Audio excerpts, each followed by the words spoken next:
大家好，我是橘子，今天分享油条的新做法，色泽金黄，口感非常的好，做法也很简单。准备300克南瓜，去掉外皮，切成薄片放在盘子里，然后上锅开大火蒸15分钟左右，蒸到软烂的程度，然后取出放在盆子里，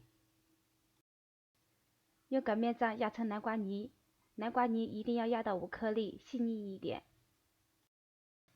然后往盆里打1个鸡蛋，用筷子把鸡蛋搅散，搅拌均匀之后，用手指试一下温度，以不烫手为最好的状态。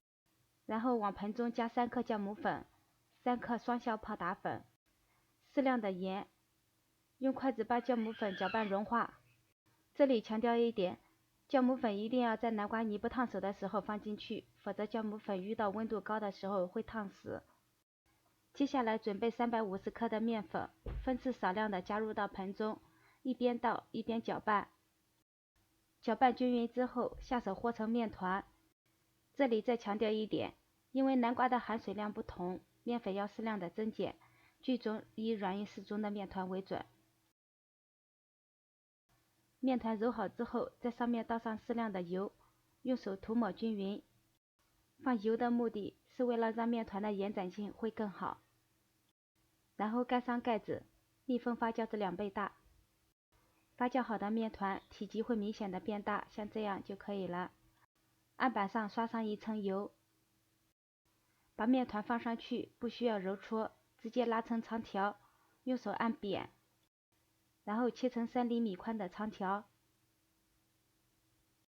把2个长条摞在一起，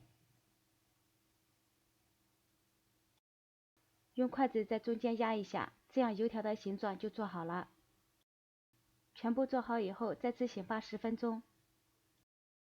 起锅放油，油温烧到5成热的时候转小火，把油条捏紧2头，稍微抻一下，放到锅中，开小火慢慢炸。